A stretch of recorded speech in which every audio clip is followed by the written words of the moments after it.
Obboleeyyan kiyya har'allee viidiyoo addaa tokkoon isinii dhufee jira. Garuu sana dura waa takkan isiniin jedha. Namoonni hedduun viidiyoo dhumarra tuqxanii irraa baatu, garuu waan barumsa ta'e ni beektu, sirriitti daawwattanii deemtanii hin sirreeffattan. Mee viidiyoo waan barnoota ta'e haga dhumaatti daawwadhaati, sirriitti daawwadhaati. Viidiyoo keessa YouTube irra gadhiisaa jirtan sirreeffadhaa, babbareeffadhaan isiniin jedha. Na waliin tura. Ashamaa jirtu qaqqaaliiwwan ilmaan Oromoo hundi keessanuu nageenyi kiyya bakka isin jirtan maratti isin haa qaqqabu jedha. Appilikeeshinii tokkoon isinitti dhufee jira. Appilikeeshinii kana Pixel Lab namoonni YouTube hojjettan hundi keessanuu Pixel Lab qabaachuu qabdu. Pixel Lab appii kana Pixel Lab jettanii sarchii godhattanii buufattu. Pixel Labiin kun sirriitti isin gargaara YouTube thumbnail hojjechuudhaaf.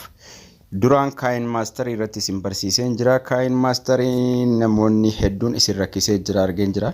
So Pixel Lab kana download godhattanii salphaatti akkamitti akka suuraa fi barreeffama sirriitti wal bira keenyu isinitti agarsiisu. YouTuberoonni hedduu waan kana sirriitti hojjetan jirtanu. Pixel Lab kanarra seennee jechuudha. Yeroo jalqaba irra seentan kunoo akkasitti isinii bana.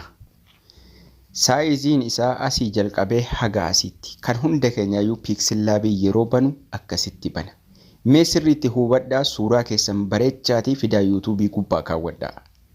Please isinii jedhaa ilmaan Oromoo hundi keessanuu akkanatti guddisee isinii bana. Tuqaa sadan kana kanas jiru kana tuqxanii image size ka jedhu kun as jira. Size photo. Sanaan booda erga tuqnee booda custom ka jedhu kun as isinii jira. Customii kanarra tuqxanii YouTube thumbnail ka jedhu kana filattu.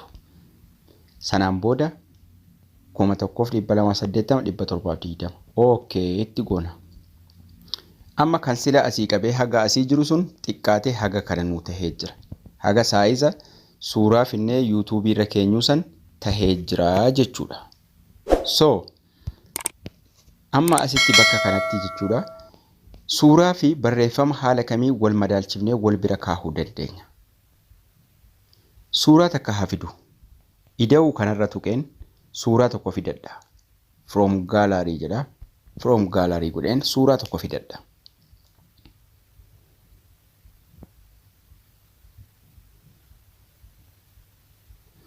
Barreeffamni osoo nu jalaa dheeratiin, osoo nu jalaa hin faffacahin finnee irra kaa'uudhaaf. Anama background duuba waan duuba isaa jiru balleesseen jira. Okay right itti godha. Amma suuraan kun naa dhufee as jira. Suuraan kun kunoo kana fakkaata. Xiqqeessuudhaaf kunoo kanuma harkiseen xiqqeessa. Bakka kana yeroon akkas godhe ni xiqqaata. Yeroon akkas godhe ni guddata. Yeroon harkisee irra qabeetumaan bakka kanarra qabeen harkisaa. Bakki kun immoo bakki kun asiif achi dabsuudhaafi. Asirra qabnee yeroo harkifnu jechuudha ni guddataa ni xiqqata. Haga feene guddisuu dandeenya. Kanaafuu haga dhufee itti naagalu namni tokko fiddanii akkanatti walakkaarra keessu. Walakkaarra hin ta'u suurichi jechuudha. Kun akka citee dhufee ni mul'ata. Gubbaarra fidee gidduurra taa'ee jira. Suuraa kana yeroo keenyu suuricha irra tuqnee xiqqoo ishee guddifnee jechuudha. Bakki kun bakki dhumaa kun dhufee asitti galuu qaba sirriitti jechuudha. Kunoo asitti galcha. Amma suuraan as naa taa'ee jira. Suuraa waan dhimma feenuu jechuudha. Sanaan booda barreeffama irra tuqeen jechuudha. Barreeffama kanarra yeroon tuqee akkana naataa irra tuqaa itti naamara. Kanaafuu as bakka qalamaa kana tuqeen edit kunoo qalamni jalqabaa kun ni jira edit godha. Ani asirratti faaya aadaa Oromoo haa jedhu. Faaya aadaa Oromoo.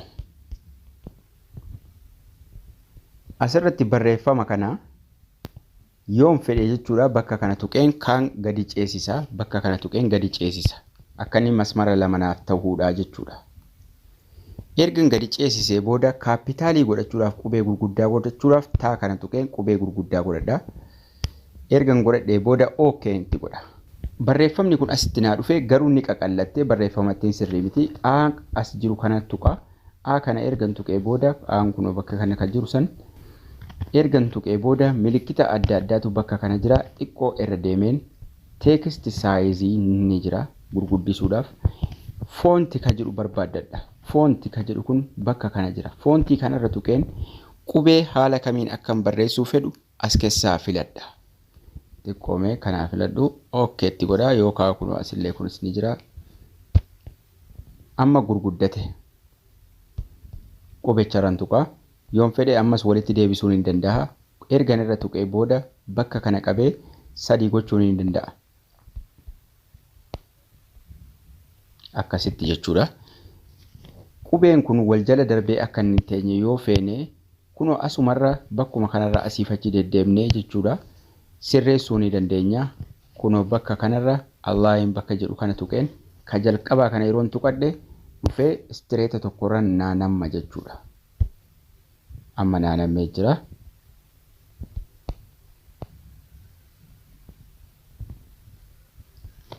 Yoon kalara isaa hin feene kalara barreeffamichaa hin feene barreeffama asirra jiru aadhuma kana jala aan kuni waan barreeffamaati. Aan as jiru kun waan barreeffama sirreessuudhaaf. So asiif achi irra deemeen kalar ka jedhu barbaadadheen kalarii kanarra tuqaa ka jalqabaa kun kalar jedhaa irra taa'ee jira.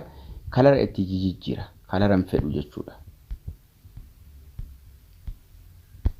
Waan hin fedhe irra godhadha. Waan hin fedhe irra ergan godhadhee booda yoon barbaade 3D taasisuu ni danda'a. 3D naannessuu qubecha jechuudha. Yoon barbaade qubee adda addaa strookii adda addaa itti da'uu ni danda'a. Kun hundinuu wanni A kana jala A irra tuqnee argannu hundinuu waan barreeffamaati. Barreeffama keenya haala feeneen A kana jala tuquudhumaan jechuudha. Sirreeffachuu dandeenya. 3D roteetiin ni jira asii. 3D kana roteet gochuu ni dandeenya.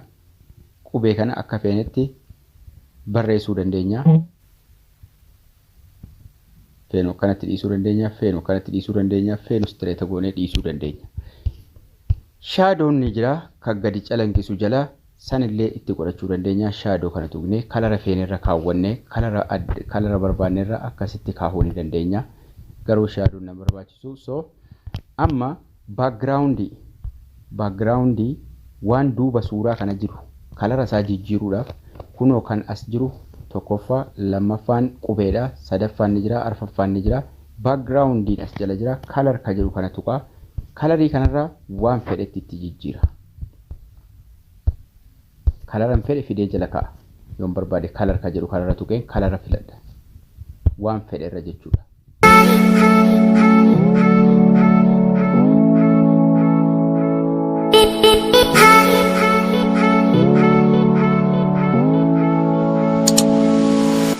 Haala kanaan haala babbareedaadhaan fiddanii suuraa bakka tokko kaa'uudhaan barreeffama kana namni tokko dheeresseetuma faaya aadaa Oromoo jedheetuma walitti fufee barreessaa. Akkana osoo hin ta'in faaya aadaa Oromoo akkasitti osoo barreessitanii yoo qubee ida'uu feetan ida'uu kuma kana tuqxanii qubee itti da'uu dandeessu. Suuraa biraa fiduu dandeessu. Stiikarii adda addaa waan akka libbi qirtsii waan akka imoojii adda addaa fiduu dandeessu. Sheeppii adda addaa fiduu dandeessu. Qubaan irratti barreessuu ni dandeessu. Waan feetan gootanii haala kanaan idiitu gootanii jechuudha.